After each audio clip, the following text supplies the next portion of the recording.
वंदे मातरम। नमस्कार, जय श्री राम। एक शेर है, तुझसे कोई गिला नहीं ऐ आस्तीन के सांप, हमसे ही तुझे दूध पिलाते नहीं बना।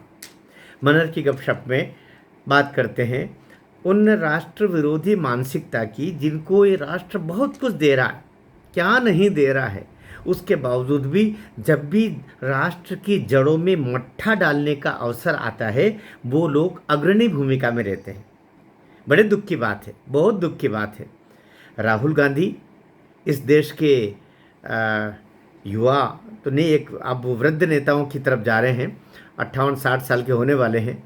और उनसे एक अच्छे नागरिक की समझ की कल्पना तो की ही जा सकती है। कम से कम देश प्रेम और देशद्रोह के बीच में कौन सी विषमताएं होती, उनमें क्या भेद होता है, यह तो जानकारी उनको होगा ही। भाग्य ने उनको क्या नहीं दिया है, देश ने उनको क्या नहीं दिया है, देश के 140 करोड़ लोगों ने उनको क्या नहीं दिया है। विपक्ष का नेता दिया है। लोकसभा में जो देश का जो लोकतंत्र का सबसे बड़ा मंदिर है, उसके वो विपक्ष के नेता हैं। बावजूद उसके न तो उनकी ज़ुबान पर नियंत्रण है, न उनका उनके दिमाग पर नियंत्रण है। वो कब क्या बोल जाए, कैसा बोल जाए, कब कौन से आँख को बंद कर ले, कब नरेंद्र मोदी को जाकर के और बाहों में भींच ले, कब कौन सी वो वहाँ पर किसको धक्का मार दे, कोई कहा नहीं जा सकता। उनके तो दिमाग का परीक्षण होना चाहिए कि ये बंदा है क्या। ये सुधरने का नाम ही नहीं ले रहे भाई। देश के कई कोर्ट्स में उनके द्वारा बोले गए अपशब्दों को, गलत शब्दों को, अवैधानिक वक्तव्यों को, लोगों के अपमान को, इस सब को लेकर के और कैसे चल रहे हैं। वो खुलेआम बिहार की सड़कों पर उन्होंने पिछले दिनों बोला कि जितने एफआईआर मेरे खिलाफ होते हैं ये तो मेरे मेडल हैं। अर्थात आप कानून का पालन नहीं करोगे, कानून की धाराओं के में जो आपके खिलाफ जो केस पंजीबद्ध होते हैं उनको आप मेडल बोल रहे हो। आप सरेआम सामान्य जनता को ये उकसा रहे हो कि देश के संविधान का पालन मत करो। तुम्हारे खिलाफ अगर एफआईआर हो जाए तो डरना नहीं है। आप एक जिम्मेदार पद पर हो भाई। आप जब विदेश में जाते हो तो केवल देश के खिलाफ ही वातावरण बनाते हो। आप अमेरिका में जाते हो, भारत के लोकतंत्र की आलोचना करते हो। आप ब्रिटेन में जाते हो, भारत में लोकतंत्र है ही नहीं, या भारत में लोकतंत्र समाप्त हो गया है, ऐसा बोलते हो। जब आप देश में भी रहते हो भारत में, उस समय आप कहते हो कि हम तो भारत स्टेट के खिलाफ लड़ रहे हैं। जो नक्सलियों की भाषा होती है वो आपकी भाषा होती है। भाई कौन से स्कूल में पढ़े हो भाई, आपको कौन शिक्षक है, ये कौन पट्टी पढ़ा रहा है। जो अमेरिका में आपके एक काका जी रहते हैं, एक इटली में आपके मामा जी रहते हैं, उनसे जो आप शिक्षा प्राप्त कर रहे हो तो ये ठीक नहीं कर रहे हो, क्योंकि वो तो देश विरोधी, वो तो विदेशी नागरिक है। चाहे इटली के आपके मामा साहब हैं आपके ननियाल में, अगर वे तो भाई इटली के हैं ना, वो तो विदेशी है। वो तो अपने देशों का भला सोचेंगे, भारत का भला क्यों सोचेंगे। लेकिन आप तो इस देश में पैदा हुए हो, आप तो राजीव गांधी की संतान हो, तो आपसे ये उम्मीद तो की ही जा सकती है कि आप कम से कम देश के खिलाफ जहाँ पर वातावरण बन रहा हो वहाँ पर आप विपक्ष में खड़े हो। आप देश के खिलाफ कोई काम कर रहा हो वहाँ उनको रोकने का प्रयास करो। देश आज 2014 से 2025 के बीच 11 वर्षों में कहाँ से चला था और कहाँ आ गया, लेकिन आपको केवल कमियां ही कमियां दिखाई दे रही है। आप अभी भी ये कह रहे हो हमारे देश में चाइना से बना हुआ सामान आता है, हम असेंबल कर रहे हैं, तो आपके कारण में तो असेंबल भी नहीं हो रहा था। कम से कम यहाँ असेंबली, मेक इन इंडिया का आप मजाक उड़ा रहे हो।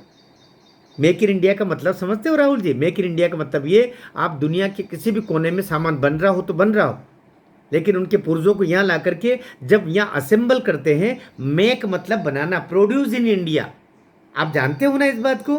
प्रोड्यूस इन इंडिया की पहली कड़ी मेक इन इंडिया है।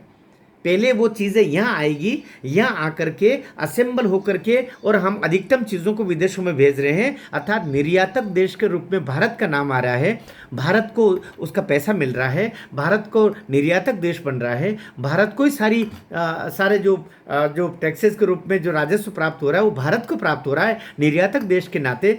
और जब वो वहाँ से सामान आता है तो आते समय भी भारत को ही लाभ हो रहा है, क्योंकि जो भी कंपनीज बुलाती है टैक्सेस फिर भारत को प्राप्त हो रहा है। तो हमारी ज़मीन पर अगर असेंबल होकर के भी बिक रहा है आपके कहे अनुसार, तो भी भारत का फायदा ही है ना। लेकिन मनमोहन सिंह की सरकार पर, ये आपके वो जो पहले नरसिम्हा जी की सरकार थी, उससे पहले आपकी दादी की सरकार थी, उससे बाद में आपके पिताजी की सरकार थी, उससे पहले किन किन की, आपके नाना की सरकार थी भाई।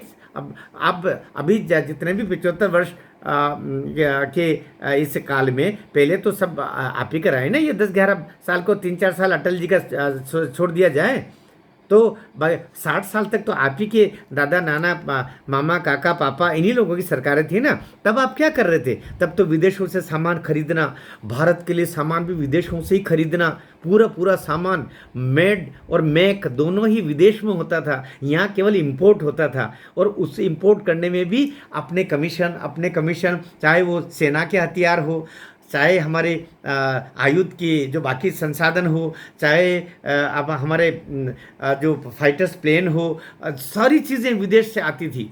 यहाँ से क्या जाता था विदेशों में? मक्का जाता था, गेहूँ जाता था, कपास जाता था, कोयला जाता था। हमारे भीतर के जो अयस्क हैं, पीछे हमारे जो तत्व हैं ज़मीनों पे गड़े हुए, उनको खोद खोद के विदेश में भेजना, यही काम तो आपके दादा नाना पापा काका सब कर रहे थे। अब मोदी उनको यहाँ निर्माण कम से कम करवा रहा है। अधिकतम चीज़ें तो अब यहाँ निर्माण हो। क्या राहुल जी आपको पता है, जब 2014 में मोदी ने अपने शासन के सूत्र हाथ में लिए थे, तब देश में मोबाइल असेंबलिंग का भी एक भी कारखाना नहीं था। आज 2000 से ज़्यादा कारखाने तो ऐसे हैं जो यहीं पर, दुनिया का चौथा ऐसा देश बन गया है मोबाइल निर्माता देश के रूप में। अब एप्पल यहाँ पर बना रहा है और आधी दुनिया को एप्पल भारत से अब असेंबल करके और भिजवा रहा है। बड़ी पेट में मरोड़े आ रही है भाई। अपनी ज़ुबान पर नियंत्रण दो, अपने दिमाग को ज़रा सा कुछ आप च्यवनप्राश खाओ, कुछ मम्मी जी को बोल करके। शादी तो आप कहते हैं आपकी हुई नहीं, लेकिन कुछ बोलते हैं कि आपकी शादी है, आपके तो बच्चे भी हैं, लेकिन किसी कारण से राजनीतिक नुकसान के कारण से आप नहीं ला रहे हो, ऐसा लोग कहते हैं। भाई शादी आपकी हो, बच्चे आपके हो, हमें इससे कोई लेना देना नहीं, लेकिन हमें देश से लेना देना है। देश के खिलाफ तुम बोलोगे, हम ज़ुबान को आपको लगाम लगे, इसके लिए आपको बार बार आगाह अवश्य करेंगे। इसलिए सुधर जा भाई। तो सुधरने का नाम ही नहीं ले रहा। भारत माता की जय।